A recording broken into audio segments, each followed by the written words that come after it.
শুনি শুনি আমনি লাগিছে মোৰ বহিবলৈ সময় নাই থিয় থিয় তইতো শুনা নাই মই একো শুনা নাই বাকলি ৰাজবংশী বৰসকলক ৰজাই মানুহ লগাই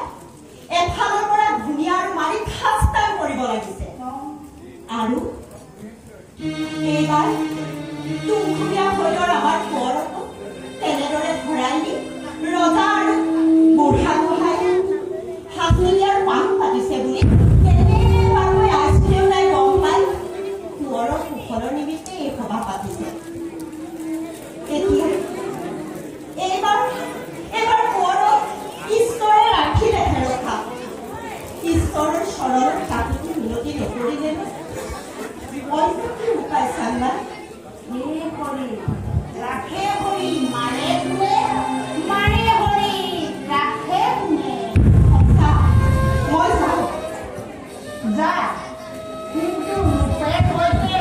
মোৰ দৰখাস্তত সদায় তোৰ থাকি দেই বাতৰি কিন্তু মোৰ দৰখাস্তখন চাবলৈ নাপাহৰিবি কিন্তু যেতিয়াই মন যায় তেতিয়াই উলিয়াই চাবি দেই বাতৰি কি দৰখাস্ত সেই তই মোৰ ভিতৰতে কথা পাহৰ দেই